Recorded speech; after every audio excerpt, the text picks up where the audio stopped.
Hello, welcome to my YouTube channel, where I will be talking about Yu-Gi-Oh cards.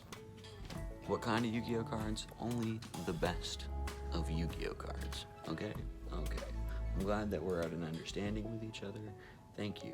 Welcome to DollHouseYGO.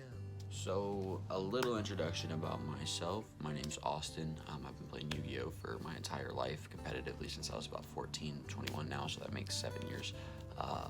Currently, I play Shaddolls. I've been on Shaddolls for about a year and a half, a little bit before that guy topped that YCS with Invoke Shaddolls, pre-structure deck. Yeah. And so, I really like that deck, so hence the name DollHouseYGO. And then I also play Altergeist and ABCs, and a few other decks lying around here. So we'll be bringing you deck profiles, deck theory, combo videos, and duels. I don't know that I'll ever do like big pack opening channels. I'm not really a pack opening guy too much myself, but if I get packs, I'll open them on the channel. I don't see why not. So stay tuned. Appreciate you guys being here. And also, you're gonna have to check out my friend Alex's channel, The Worst Duelist. He's the whole reason I'm kind of getting into this at this point too. He talks about my shit on his channel a lot, so I figure I might as well talk about it on my own channel. I've been wanting to do it for a minute. So this first video is going to be a Shaddoll deck profile. I hope you guys like it. Bye bye. And with all introductions out of the way, I guess we'll go ahead and get into my Shaddoll Magistus list.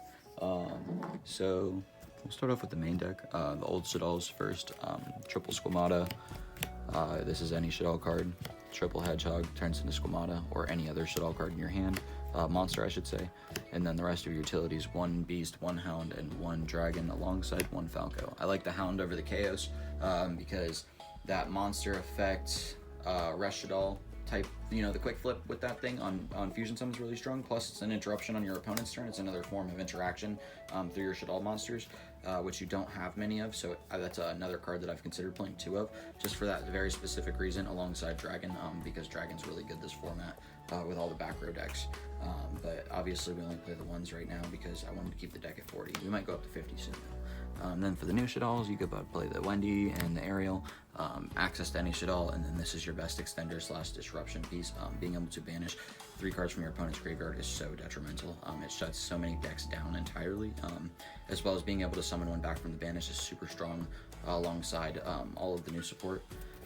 That's your Shaddoll monsters. I live and die by 14 Shaddoll monsters in the main deck, unless you're playing like some weird variant of the deck, but I'm a very heavy Shaddoll player. I'm a Shaddoll player, so I play 14 Shadolls. Then you play the best fusion spell, and then you play the second best fusion spell. The reason that this is the best is because I never have to question or worry if my opponent has Ash when I have this in my opening hand. On turn 1 especially. The fact that you can Ash this on my turn 1 is absolutely ridiculous. So that's why I don't like that card as much, but you gotta play 3/3 because you need to see a fusion spell. Then 2 Resh, Best Trap, Core Schism. Core is an extra way to recur advantage as well as gain advantage through summoning it if you have the ability to extend it back to your hand or if you draw it. It's really not a bad card in hand. I think it's really good on field. I think it's really good in the grave. It's good everywhere, so that's why we play that. That's the entire Shaddoll package right there. Pretty maximum on that, but like I said, I'm a Shaddoll player, so. Then we play 3 of the best girl, really, alongside her fusion spell that she searches. So on normal summon, she searches a Magistus spell or trap card, or she returns a 4 lower banished spellcaster to the graveyard. As well as while she's in the graveyard, you can banish her to equip a Magistus monster you control with a Magistus monster from the graveyard that's not a level 4. So you can equip the Link monster to search out another Really, which is really nice. That's neither here nor there. This fusion spell is really strong because it allows you to fusion summon from hand and field. Unlike Invocation that only allows you to fusion summon from hand when you're going for a non-invoked monster. This just has the stipulation that it requires a spellcaster to be a part of the fusion requirements. So there's that. And then the last 4 support cards we play are 2 Math and 2 Gale Dogra. I like the Dogra still, especially in this build because if I draw the fusion spell alongside Dogra, then I can use it to search out a monster. Or if I draw no fusion spell, it's a fusion spell. 3,000 life points is nothing, especially in this deck where you can maintain control of the board and block hits so well because your deck floats. And then Mathman is obviously an honorary Shaddoll card, such as Team Kings of Games, shouts out 3 stacks. You know, also, believe it or not, oftentimes do I normal summon him, dump something, and then ram it into something to try to draw a fusion spell, because we are playing an unoptimal mechanic. But that's okay, I love purple cards. Then on to the hand traps, we play the Double Ogre. I really like this card. I was playing 3, but I'm playing a spicy tech right now in the main, so we're playing 2 Ogre and 3 Gamma with the 1 driver. 6 extra light targets in the deck for you to hit besides the Rilliana, so you can use these as fusion materials, obviously. And then our 40th card that we're playing is the Mana Dragon Zenirtron, because you can fusion summon this card, or use this card as fusion summon material, and then summon it back from the graveyard when your opponent attempts to or not attempts, but when they do banish or destroy a spell or trap card on your field, and then it resets it. That is ridiculous. You can use it as fusion material twice too, because it summons itself back from the graveyard. You can fuse from hand and then bring it back, or it's just a 22 body, whatever the case may be. But I really like this card. I think that you should test it out if you have the room for it. At least in the side deck, because people are in game 2 and 3, this card is especially better, because that's when people are going to side in all their back row hate against you. So Mana Dragon Zenirtron, get your secret rare copies before this card spikes. I have like 60. I picked it up forever ago. And then onto the extra deck, we have, so I'm still working on this, so just, you know, bear with me, but we got 3 Construct. I don't always like 3, I think that it's a little too much. Sometimes I'd like to play other cards, but right now we're just playing the 3 because I don't really have anything else that I want to play. 2 Hop Cologne and 1 Winda. I live and die by this ratio right here, the 2-1, instead of 2 of her and 1 of this, because this card is a way better interruption than Winda is, believe it or not, especially in this format. This card targets anything face up and negates it permanently. On top of that, it can't be destroyed by battle, which is really, it does come up, believe it or not. It comes up so much. And, you know, you want to dump one off the Gale Dograph, you draw that, and then also have the other one to go into, or you just want to have the ability to go into 2 through the fusion summoning mechanic. Last Shaddoll monster we play is the Shek. I was going to play the second Winda here, but I decided to play the Shek because it gets Shaddolls out of hand that you don't need. And on top of that, it's a 3000 ass with a 26 beatstick face.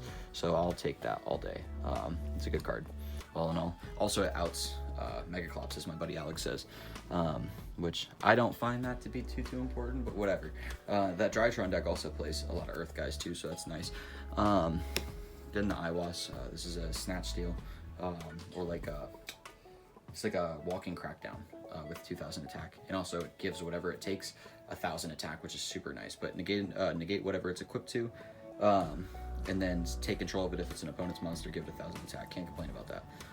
Then the blue monsters, 1 Artemis that turns any of your guys into a light monster, 1 gravity controller for early game combos, Cross Sheep, Lambda, IP, Unicorn, and Unchained Abomination. And back and forth between Apollosa, Unchained, Avermax, and Boral Sword. The top 2 on my list right now are Boral Sword and Unchained. Unchained is really good because it supplies a form of interaction during each end phase when you destroy stuff. You know, that pop is really strong.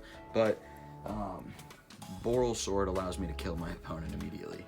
And I can generally put my opponent in a position to kill them, but sometimes it's hard to find the resources to kill them, especially depending on how I set up, because I play this deck like a mid-range deck, and I always want to be able to be prepared for the long game, so I set my hands up that way when I'm doing my combos. So if the other cards that I don't draw outside of the combo pieces that I'm using aren't good enough extension, then I'm going to be forcing me and my opponent into a grind game situation until I'm able to slowly kill them. So Boral Sword is nice because, you know, 6k off rip is really nice.